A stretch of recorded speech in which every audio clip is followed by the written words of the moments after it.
Good morning, everyone. I'm Tanya Jordan. I'll be your co-host for the day.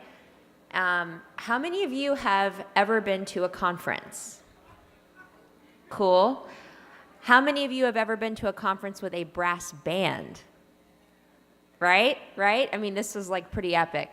How many of you were at EIQ last year? Yeah. So you saw the drum line we had. That was pretty epic as well. Well, if you are new to EIQ, the Intelligent Email Gathering, you know that this is not a typical conference, right? Conferences can kind of be a little stale, a little boring, and this is like the total opposite of that. Great food, great content, great giveaways, lots of fun, and so the whole day long we'll be super engaged, not only with value-added content, but just fun, right? We're here to learn and have fun. So as you're getting your next cup of coffee, getting some snacks, make sure you come in, get comfortable, and the cool white chairs and sofas are actually for you to sit in, so don't be afraid. You know, whatever you are comfortable with, just make your space. We're all here to live our best email life today.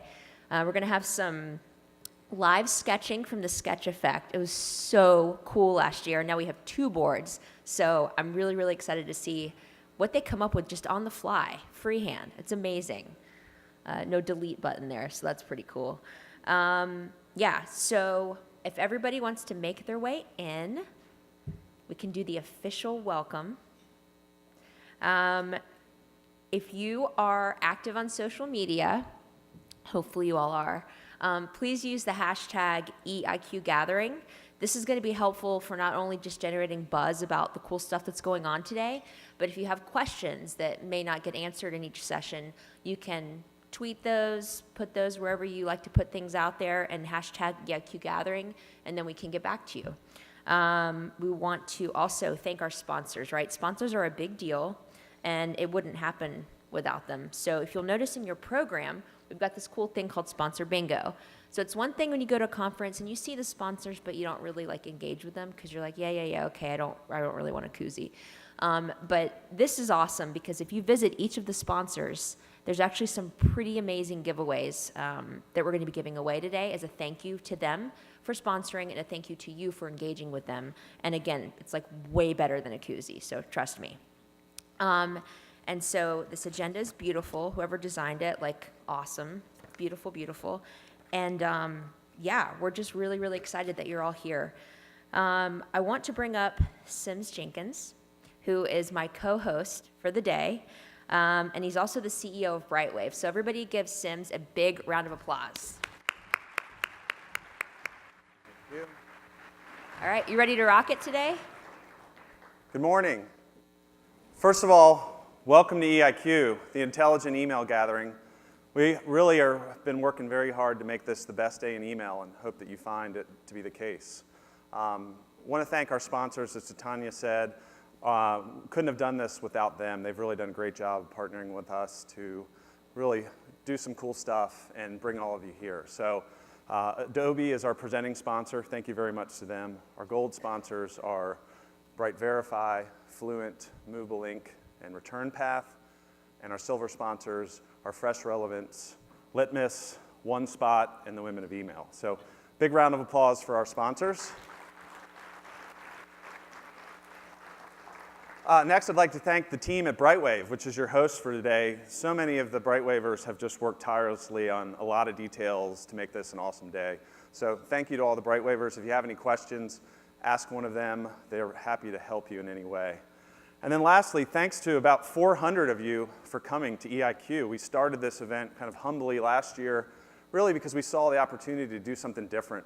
The conversations about email weren't what we were talking about with our clients. They weren't about the future. They weren't about innovation. They weren't about performance.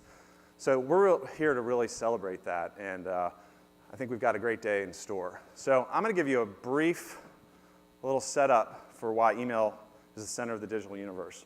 And this is important not only to really validate what we're doing, but it's important to be able to kind of talk to the C-suite, be able to talk to your clients on how email is not a siloed channel that is a nice to have. It is essential, and it's really driving everything in the digital ecosystem right now. So very excited to talk about that. First, we're going to do a little history lesson. 1971, good old Roy Tomlinson sent the first email.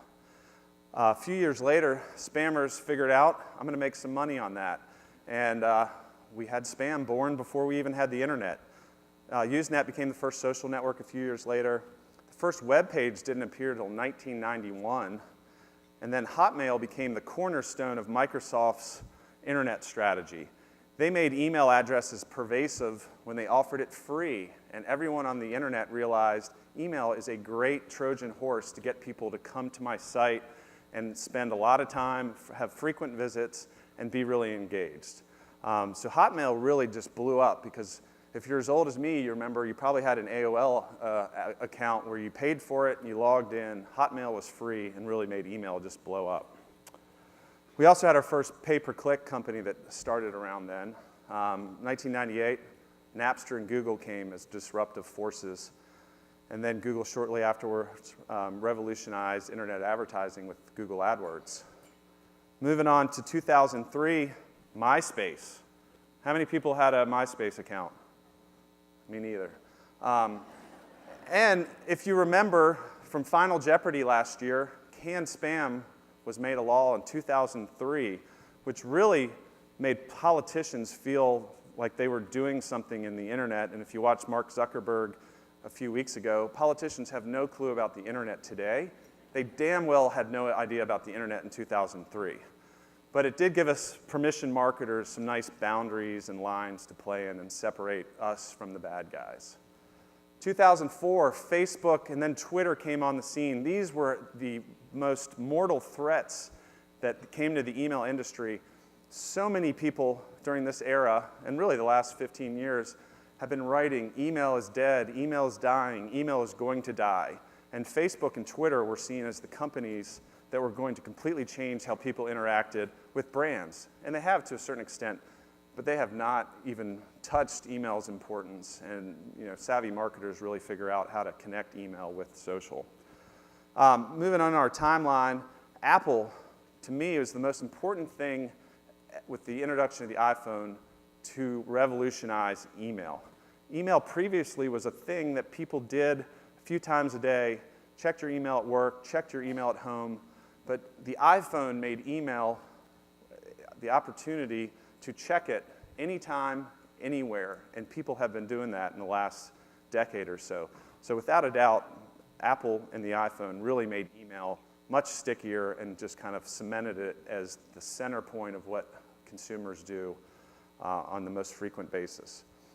Then we've had some nice little cute toys. Instagram, Snapchat came out, provided different audiences with ways to interact with brands and message. And I think everyone in this room hopefully does not view these companies as mortal threats to email.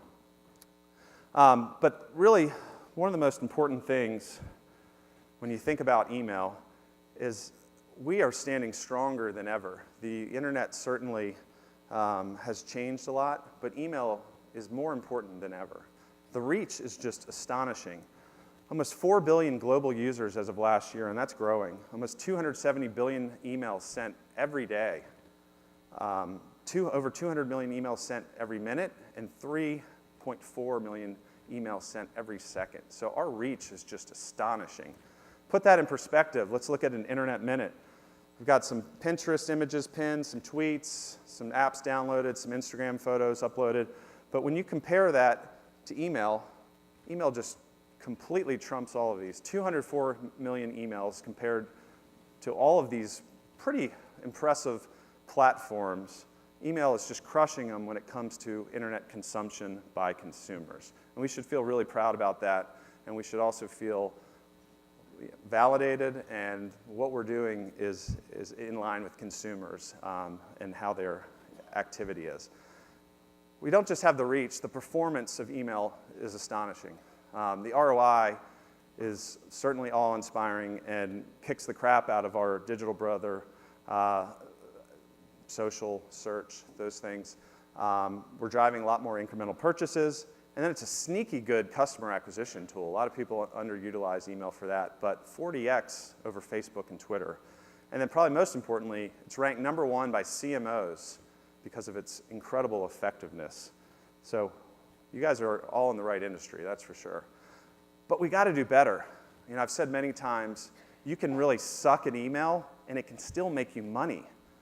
But I hope that, you know, the 400 of you that are here today are the good guys and the people that are really trying to, you know, not suck. Imagine if we go the extra mile, what it delivers. There's some challenges that consumers say, and it's why we have to be, you know, protective of our email programs, of our subscribers. Consumers are saying they still get too many emails. Emails that aren't optimized for mobile, people are just deleting. Then you've got people that generally want to receive less. So we have to really respect that and understand that. If you do it right, though, the money will be there, the performance will be there. The more you segment, the more you personalize, the engagement's higher, the revenue is going to be through the roof. So this should really be, you know, what we're all aspiring to. Because you can suck and still do okay, or you can kick ass and, you know, become the CMO rather than just dictate how email's doing to the CMO. So one of the last thoughts that I want to share before we turn it over to our first session is, you know, data's sexy. It's shocking to me that for somebody that's been in the space for 20 years, data was something that IT talked about really into the last couple of years. And if data's this Milky Way in the galaxy that we all want to be a part of, there is only one channel that's really in a position to fully leverage and fully embrace this for maximum effect from a business standpoint and from a consumer standpoint, and that's email. So I'm really excited about this first session, why email is the center of the digital universe. We've got 3 really smart people, 3 iconic brands, and 3 uniquely awesome email programs. So with that, I'm going to welcome David Sirk of Google to the stage, Caitlin White of Chick-fil-A, and Lisa Beckham of Coca-Cola. Good morning, everyone. Welcome to EIQ. I'm thrilled to be up here on the EIQ stage today, sharing it with some incredible email marketers, some great speakers. I think there's a ton of great content coming down the pipe. So I'll try to do it justice by kicking it off. But if you don't like what I have to say, something great's coming around the corner, so don't worry about it. So I'm Dave Sirk. I'm a product marketing manager at Google, working on the AdWords product. And I work on a team that's built an internal marketing automation platform from the ground up. So we do everything in-house custom, and what we really try to do is connect sellers and clients through one-to-one personalized email communications to help our clients be more successful on the AdWords platform. Prior to that, I was at Dell Computers, working on the CRM team, leading strategy for our consumer and small business email programs in North America. And over the last decade, I've worked on almost all facets of email marketing, but with a heavy focus on how to use data and analytics to drive personalization with email marketing. I think Sims had it right. Email's a great channel, especially when it's done well, when it's highly relevant, when it's personalized communications. People complain about receiving non-relevant communications, but when it's relevant, they will engage with them. And so the session we're going to talk about today is why email is the center of the digital universe and how this relates to you. And as we get started, I just want to kind of cover off on maybe 2 definitions of what I mean by this. So defining email in this case generally is all the activities, the things you work on, the strategy, the tactics, and especially your email house marketing list there. And digital universe being all of the potential data sources in your organization and all of the potential digital channels that you can use. And what this means is if email sits at the center of that, and you are the email marketer, that means you sit at the center of all this. You're a great connection point to bring all of this together. You're sitting at the nexus of the universe, and in a lot of ways it makes you the master of the universe. And so you play this pivotal, critical role that you probably don't get enough credit for on a daily basis. And what we're going to talk about today, quickly and shorter, is just a couple of ways to kind of solidify why email is so important, ways to kind of activate on its capabilities, how to expand your universe, how to kind of build credibility within the organization, and then just generally maybe a little bit of a theoretical exercise on kind of the evolution of personalization as it goes forward in the future. So I'll kick off. I just want to talk about a few quick things. If I can figure out how to use the remote, perfect. So this is, the first part here is just some ideas of why email is important. So your customer's email address is their digital home. Not a groundbreaking thought, something we've known for a while. But there's 2 important things here. One is that as marketers, we understand that if we know where our customers live, who they are, that allows us to better serve them as marketers. And 2, in the digital world, your customers are always home. So they're checking their phones like 150 times a day. Some of you are doing that right now, probably checking emails. They're always there and paying attention, and so there's an audience there. 2, Your email addresses act as a unique key. So for those of you familiar with querying databases to do your own data work, please forgive this overly simplified example. But the idea is that whenever you join two data sets together, you need a unique key to match on. And so as email marketers, you have this incredible treasure trove of permission-based unique keys that you can use to start to marry your marketing and data together. Which brings this last point of email's ability to connect data and marketing activities. And what I mean by this is simply the ability to use, thanks to that unique key, all of your organization's data to derive these deep insights about your customers to help serve them in their moment of need. And this is the theme that I'll come back to a few times is how do you derive those insights that allows you to serve your customers in that moment of need? So now we've kind of covered off on this idea of kind of three basic capabilities. There's a lot more. There's a lot more reasons why email's so central to your organization. But I want to talk about a little bit about a framework of how to activate this and how to go forth. And this is something that we work on internally to build repeatable and scalable processes to utilize all the data that we want to use for our customers to deliver personalized communications. Consultants love to explain the entire world in a 2x2 matrix. So I'm going to try to explain it in a framework. We'll see how this goes. So the first part is we always like to think about what's the insight, what's the impact, and how will we measure it. Your data informs so much of this, and it's so critical in how you do this. So if you think about what's the insight, this is really like what's the customer pain point that you're trying to solve. And if you're working with your data analyst or whoever you work with, on our team, we're lucky. We're 50% marketers, we're 50% data analysts. We sit together all day long. You may not all have that capability, but if you're able to reach out to your CRM teams, your data analysts, your vendors, to really figure out what your capabilities are, there's ways you can derive these insights. And what you're really trying to understand is again, what are those pain points? So what are your customers browsing for? What are they purchasing? What are they not purchasing? Where's the friction in the conversion funnel that you can help remove as a marketer? And then from that point, explain the impacts. And in this case, it's what's the impact to the customer? So your customers are always asking, what's in it for me? When they get that email, they want to know why you send it to them and why it's important for them, and this is your chance to answer that. And using those insights to either develop a marketing message that's relevant to their need, or if possible, using your data to actually demonstrate how you can solve that problem. And I'm going to show you an example of that in just a second. The key takeaway here, I think, is that as marketers, our job is to either remove pain or add gain. And what we want to highlight in that impact is how we can do either of those. And the last piece that should underlie all of this is how you measure it. So how do you define success and how you measure success? And what we'll come back to in a second on this one is this is so critical for you to build that credibility internally to expand your universe. So I want to quickly highlight one of the examples from our program. Like I said, we connect sellers and clients to scale out these communications on a personal basis. So the emails come from the seller directly to the client, highlighting opportunities to improve their AdWords programs. In this case, we are highlighting a product called SiteLinks, which is part of AdWords. The insight that we have here is that the client is already using SiteLinks successfully. So they're already having success with this program internally. It's working well for them. And there's an opportunity to expand their usage of it. And so we want to call that out for them. What we want to show is the impact. So in this case, the insight tells us what the marketing message should be. It's tailored to them, using some dynamic content to improve that message, but calls it out. And then using data to actually demonstrate why this is important for the client. So where we can potentially measure the uplift is let them know what the capabilities are or how it might impact their business positively. We will not build a marketing campaign unless we can answer all three of those kind of guiding principles in the framework. So do we know what the insight is? Do we know what the impact of the customer is? And do we know how to measure it? Because if we can't answer those questions, then it's hard for us to build credibility internally. And just like all of you, our constant struggle is to, gain resources, gain scope, add budget, add more people to the team. And in order to do that, we have to gain a lot of buy-in. I'm sure like a lot of you work directly with the sales organizations. Marketing and sales does work closely together, but there's not always a symmetry there. And so a lot of the time you're trying to convince those sales organizations to give you those resources. So the way we think about this is you gain credibility by showing your results. We like to think of our email program as its own business. And a lot of us in marketing think about we want to be entrepreneurs, but what we think about as our own business is we have a business model, and we have to do the things a business does, which is gain customers, grow, drive results on there.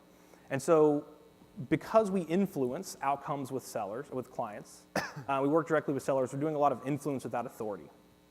What that means is we basically have channel partners and our sellers. So our sales team now becomes our channel partners. And to market to channel partners, you typically have to market to, through, with, and for. and so we think about ways we can do that to expand our scope. Newsletters, a common drumbeat of newsletters is something that we do on a monthly basis to let sellers and leadership know from a top-down and bottoms-up approach how the program is working, what the results are, opportunities for them to use the platform better. We talk a lot about co-marketing, so we work with other organizations that are working with sales to make sure that they are giving an additional kind of drumbeat to our message as well. Third, we built our own internal website, so we do a lot of our own lead gen internally. Again, we're connecting sellers to clients, so we have to do that lead gen. It has an entire marketing funnel of its own, all the content about what we do, how it works, and how sellers can get involved on that part. And the last piece is, as marketers, we think, hey, we have all these great capabilities. We know how to market externally to our customers. So we turn that outside in, and we use our own marketing automation platform to deliver scaled comms to our sellers to let them know what the results are, how their clients are using the platform, what's working, what can be improved, and what opportunities they have to drive better results. And that's helped us grow this. It started as a pilot program right before I joined the team to help scale it up of about a dozen singular users, and now it's used globally by the large majority of our large business workforce. So the next part I want to talk to you a little bit about is kind of where we think this is going from a personalization standpoint. Personalization for us is so critical because every one of our marketing emails is one-to-one. Everyone is perfectly tailored for the individual customer, and so we always are trying to think about ways to improve that outcome. Sim's comment about the first email going out in 1971 made me think that probably 3 minutes after that went out, some marketer somewhere tried to figure out how to segment the next one or add personalization to it. And for a long time in email, we talk about this, and where we've always been is this one-to-many segmentation approach, which if you're not doing it, you should do it. It's great. But it's really, I think of it as like data 1.0. So a single dimension of personalization. Maybe you have open or click data. So you've got openers or non-openers. You've got clickers or non-clickers. And it's kind of reactive, right? Like you're reacting to whatever the customer engagement piece is doing. And then as we've gotten better, we've gotten to more of a one-to-one approach. So this is kind of multiple dimensions here. Maybe you've got purchase and engagement data. And so now you're pulling together upsell and cross-sell strategies within your emails. And this is more proactive. So again, it's about you understand from your insights what the customer pain point is, and you're trying to be one step ahead to provide a solution at their moment of need when they need it. And as this evolves, I like to think of this as kind of a little bit of an evolution just simply to this idea of like one to you, right? And so the nuance here is simply that we know you a little bit better. We have a deeper relationship as client and marketer. And that's thanks to a greater familiarity that comes from our data. And this is empowered by a lot of predictive analytics. And I think there's a couple of great sessions coming up today about predictive intelligence, so I'll let them get into the details. But I think the important thing here is how do we leverage predictive analytics, statistical modeling, and more machine learning to scale and repeat these personalization tactics so we're able to deliver, again, these almost pre-active marketing communications to clients, letting them know how we're going to help solve their problem. So we've talked a little bit about why email is so important, a framework to activate on its capabilities. We talked a little bit about how to think about expanding your universe internally with your organization and kind of where this is going. To end, I just want to leave you with kind of one last thought about this and why email is the center of the universe. And I've been doing this for a while, and I think email is the center of the universe because it plays such a critical role. It's such a powerful channel that we have at our disposal. It's powerful because it marries this art and this science, and it connects this data and this marketing activities and allows us to do these amazing personalized marketing communications. And the important thing to remember there from your perspective is that, again, you sit at the center of that. You play this pivotal, critical role in your organization, being able to bring those two things together in ways that other teams aren't capable of doing. And so what I hope you can take away from this kind of short presentation is some ideas you can take back on Friday or Monday, some ideas of how you can get started in your organization to start to marry together that data and that marketing. As you as kind of that center, that nexus, that universe, that master of that universe, to help bring that together for your organizations and start developing these more relevant, one-to-one personalized communications that are based on insight and deliver that relevant message to your customer in their moment of need. And so I'm going to end there, and I hope you can all go out and expand your universe.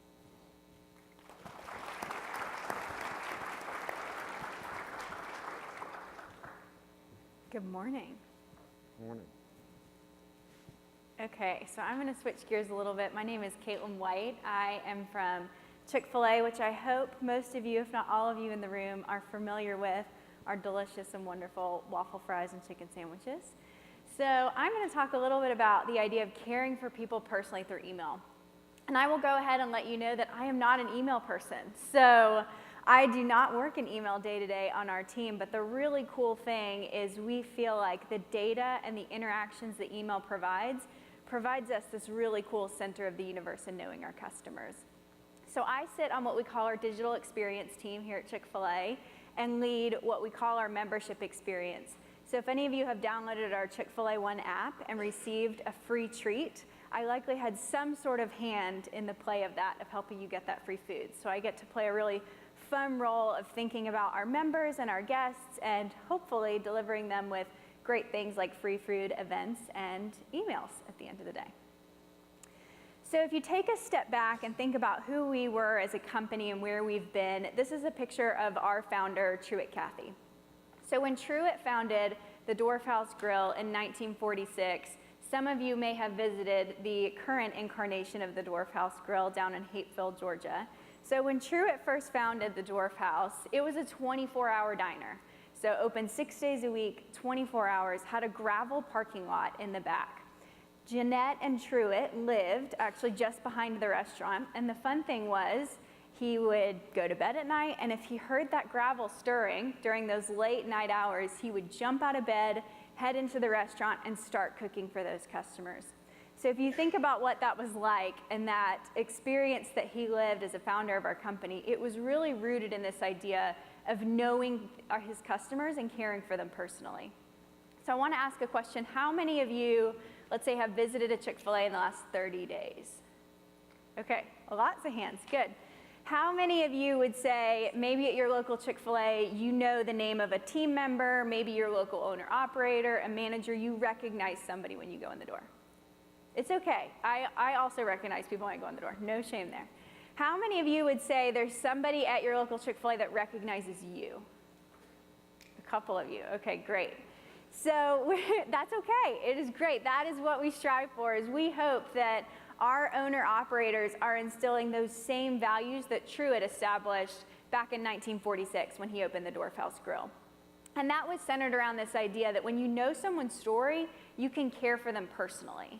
And when he started Chick-fil-A back in the 40s, that was a much different ballgame than it is today. He knew those customers that walked through his front door, and for many of our owner-operators, they also knew those customers who walked through their doors every single day. They may know your order, they may know your family, they may know your kids' names or your birthdays or what's going on in your life. Well, the challenge is, as you grow to several thousand restaurants across the country, millions of customers who visit us on a daily basis, it is not so easy to know everybody's story and care for them personally. So where does email come into play with that? So today, we've really got this tension and challenge at Chick-fil-A in that we have great scale with our national channels. We can speak to millions of customers on a dime. At the same time, inside of our restaurants, our owner-operators, the same ones as you guys raised your hands if they may know you, are able to be deeply personal with their customers, but maybe only a handful of them. So where do we meet those two things in the middle is really the challenge that we have in front of us today. So if any of you have been along the journey with us with Chick-fil-A One, primarily the way that you've probably engaged with that is our Chick-fil-A One app. You may know that when we launched back in June of 2016, the goal was really to take that scalable and personal and move them both up to that right-hand quadrant. So as you think about for our national campaigns and our national marketing, how can we make the things that we were already doing well at scale more personal for the one-to-one user, but at the same time, for those local owner-operators who are being highly personal, how can we take their marketing and make it more scalable? So for us, email is at the center of that. So we've essentially got two ways that email works for us today. So on the screen right now, what you see in front of you, and maybe some of you who are frequent diners with us and using the Chick-fil-A One app have received one of these emails. So we actually have a back-end platform where each of our owner-operators is able to see their individual customers who dine with them. So people who come into their restaurants, people who scan the app or maybe mobile order, they have a database of those customers. Those owner-operators have the ability to email with those customers, and it is an incredibly powerful tool. So they're able to do things like maybe send you an invitation to an event that's going on in their restaurant. Maybe it's alerting you about inclement weather or that they're closed for a remodel. Or maybe, which is the most fun email to receive, is they're gonna send you a just because free treat with no strings attached of come to my restaurant and here's a little something for you to enjoy. One of the coolest things that we've learned since launching this program is you'll see up in that top middle of that email, it's a little tough to see on the slide, but there's a picture there. Each one of our individual owner-operators' faces is individually in each of those emails. And some of the most fun things, if any of you have visited Chick-fil-A up at Peachtree and Collier, Brian Otten's the operator there. Shortly after launching this program, it was really fun to hear from Brian, and he shared a story and said, you know, I was in the grocery store the other day, and somebody came up to me and said, hey, you're that guy from the emails, which seems a little creepy, and Brian was like, yes, I'm the guy from the emails. That's a neat way for you to know me. But what it's meant is that we've been able to take this tool of email that has been so much focused for us as far as sharing marketing materials and suddenly make it personal at the local level. At the same time, we're not forgetting those national communications that we're still sending out. So think about that scalable and personal. Is making sure that each one of our national communications that goes out is incredibly personalized down to the user.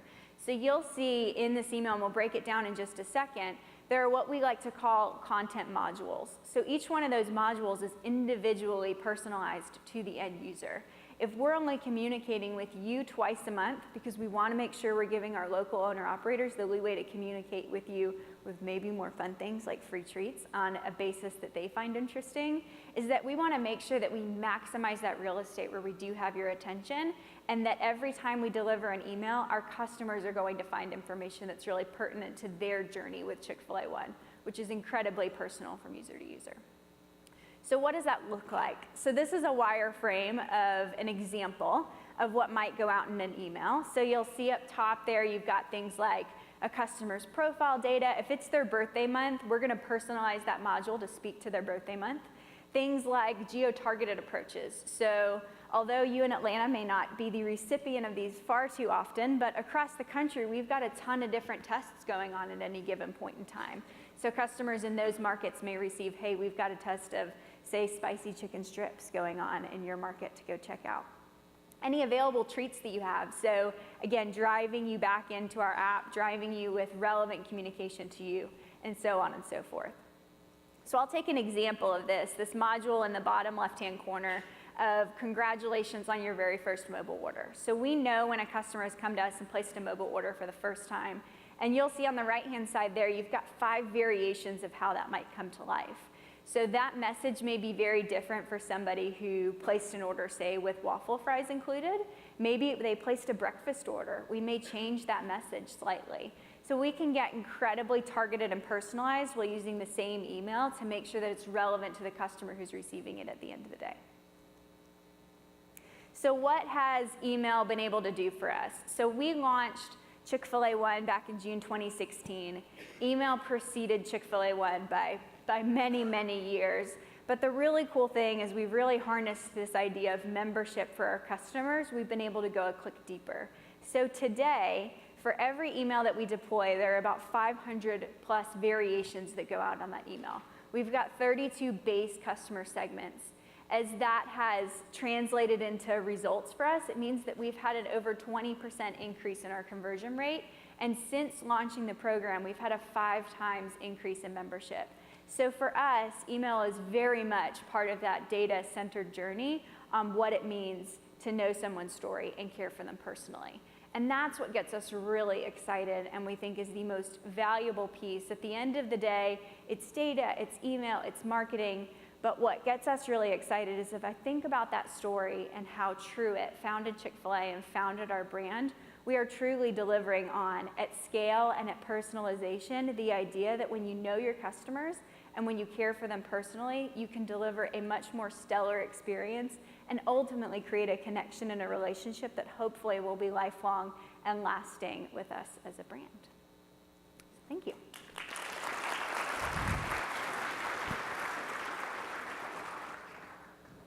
Hi, I'm Lisa Beckham, and I am a part of a small strategy team at Coca-Cola, servicing our vast market. Our goal of our team is to try to instill best practices in the organization, and I will give you a little information on more about my role as we go through the presentation. So, this is it. This is what you think of when you think of Coke, I think. It's an iconic brand. It's sexy. It's fun. But there's a lot more that goes into that and what we do to make this happen. So it's not all about the imagery, although the imagery is certainly, kind of that flagship for our brand. I am a part of, like I said, this team that is trying to propel us forward with digital. We have a new chief digital marketing officer, and our challenge is we've got this very, very big field, and each of the markets we strongly believe are able to market because the best they can because they know that market and they understand that market. So a lot of it isn't really done from the center. We give guidance. And so I lead a group called Performance Management. We have a very distinct mission, and that's to globally adopt a data-centric measure and learn framework for the purpose of optimizing experiences we deliver to our consumers at digital touch points. So that's where it gets into the unsexy part, which is what I get to work on. So if you think about a multi-channel strategy and you think about all the different touch points that we have, I have this visual here with the tree that shows we've got all these digital touch points, and then beneath it are all the data servers. And for us, it's just incredible. We have over 700 digital agencies that work for us across the globe. So to gather that data and to harness that data is a major, major task for us. But we really firmly believe that using that data and being able to standardize is going to help people like you, our email marketers, which sit all over the globe, who really need to have access to that data. Because it's not just the data that they need today with what they're doing, but where are new sources of data, chatbots, all sorts of different places that data can come from that you wouldn't think of. We have, in Latin America, we have a radio station that we publish, and so there's data that comes in from that. So it's really important for us to gather it. So here's the super boring stuff that I work on, is a data policy. So I think it's really important as an organization and as you all as email marketers, is that you are, you're advocates for that, and you support those people who are doing the governance behind the data, because the data is only as good as what you get, and there's a lot that goes into that. So we also have some details on the data collection methodology, strict governance models that we're going after. We're also putting in place data subject matter experts for each of the data sources, so that you as an email marketer wants to make sure you understand what is this data that is coming in, and making sure that you all are able to use it the right way. And then there's access, reporting, and visualization, people to be able to have the access to the data. So we're setting up APIs where data comes in, and that we're able to expose it and provide it to the people who do email marketing, as well as some of the other channels. So here's a great example of where data does, in fact, drive our ability to have relevancy. This is a summer campaign that goes out of Europe. It is an annual campaign. It has gotten bigger and bigger and bigger. Email plays an incredible role in that. And as you can see, we had 339 variants deployed. And you can see it's kind of going through the flow of the program. This was targeted to teens, and it was a code mechanism. You flip up the caps, and you get a code, and you can enter it in and submit for prizes and things like that. So here are a few other ones that we have done. So we also use email as a part of our corporate social responsibility. This was really neat because it was tied into the product itself. We had a product specifically for Memorial Day, and we had an email that went out to get people to send messages to the troops. And not only did we send that to the consumers, but we sent it to our email, to our employees. So everyone participated, and it was just a great connector for the company as a whole. Another example are our evergreen campaigns. As you can imagine, across the globe, we have lots of them. I picked this one out because I thought it was interesting. You guys probably being here in the U.S. are familiar with the My Coke Rewards program. It was a huge loyalty program. We actually retired it in 2017. It was getting tired. It was getting a little stale. And we replaced it completely with a rich email program. So that's what we're doing today. So they engage with, what's helped that is that it's not just My Coke Rewards, but it's all about engaging with all the different brands. Because as hopefully you have heard, Coca-Cola is moving away towards just that red classic Coca-Cola that you see here, and starting to really expose all the different brands that we have in all the different countries. So next is, this was just another way we used email. We needed to get them involved in our mobile app. So we are launching, it may have launched last week, so forgive me if I don't know the details, but this was these are the touch points that are going out. So you can see we have a very structured approach to how we're going to get people engaged in the app. It's not just awareness about the app, but how do we get them engaged in that new mobile app. So here's a fun one. I'm going to go back to sexy. So the sexy stuff. So brand edge. Brand edge is so important in everything we do. And we talk about it not only with our products, but we take that as a philosophy. And I would challenge all of you all to think about this brand edge.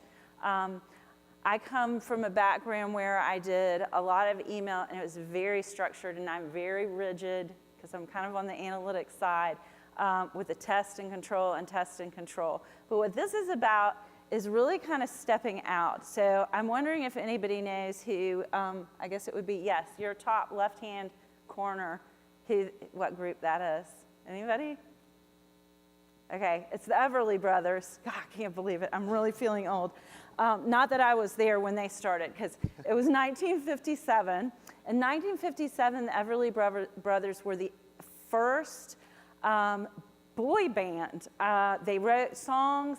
They were a phenomenal success, and they were it. I mean, and it was them alone. There weren't any competitors. There weren't any imitators. And so they started in 1957. The last year they had a hit was in 1962. In comes the Beatles. In comes the Rolling Stones. You name it, there are a lot of the ones that you really know. They were the imitators, and they were the ones who came in and said, you know what, we're going to stay relevant. And so you can look in the bottom left-hand corner, and you can see where the Everly Brothers were in 2003. Okay, you know, good old days. But then you look at the Rolling Stones. Rolling Stones are one of my favorite. They still rock to me. I mean, I just think they're fantastic. So that really is what Coca-Cola is about, and we have to constantly think about that and maintaining that edge. So the next slide, I'm going to show a little bit. Oh, I forgot about the slide. This kind of shows the cycle of, that's what happens when you do the builds, right? And this really shows the cycle. So we apply this cycle to everything. And if you look at this, you've got to reestablish, you've got to realize that your brand edge is going to erode. What you are doing in email today will erode. It might be fantastic now, but you need to start thinking ahead and being innovative and being dynamic to think of what you do next, or you'll end up like the Everly Brothers. All right, so I wanted to give one example of how we maintain edge. So we constantly encourage innovation. We do innovation all the time, and I thought these were 3 things that, I don't know, you guys might already be thinking about this, but these are things that we're working on at Coke right now that I think are really interesting. So this one, location-based services, is out of Europe. And what they are doing, recycling is huge there. The thought of anything not being recycled is just devastation. So they have created they have added in a location-based bot that will help tell them and guide them to get them to the next recycle place. So it's been very successful. I thought it was a really neat piece, and that is something you can actually tie into your email, especially with everything so mobile these days. The other piece is email acquisition. You're always needing more in the pool, so why not use chatbots to actually acquire? So you can see this is one where we used the chatbot traditionally, and then we also used Facebook Messenger to start pulling people in. And then the last one, I think this one is maybe out of Germany. This is where we're driving people to the product. So we're using the email, and consumer packaged goods, this is a challenge for us. We don't sell directly, so we don't get that luxury, which I miss so much when I used to work for Delta and American Express, because I could have those dollars. It's harder because we don't have that connection. But this is a really neat thing because we were driving to that product, so they would go and scan the product itself. Last, and this is my final slide, is this idea of trust. And again, this goes back to my data and my governance. But I truly believe, and I'm going to go out on a limb here speaking to whatever, 400 people, right? That I really believe that all this stuff with GDPR on the horizon and people kind of freaking out about what they're doing online and how we're tracking them, email is very clean. Email is very clean because we've done such a good job for such a long time of giving people options and the opt-out and the opt-in. And so I believe as this starts to escalate and get even more crazy, I believe that email is going to be even more important. I think it's going to be a channel that people are going to really like. And what's going to be important for us as email marketers is to make sure that we just really, really drive home that trust. Because the more we do that, the more we're going to have an edge over some of these other platforms that, some of the, we hear it in the news. And so anyway, I think that's it. That's it. Thank you so much.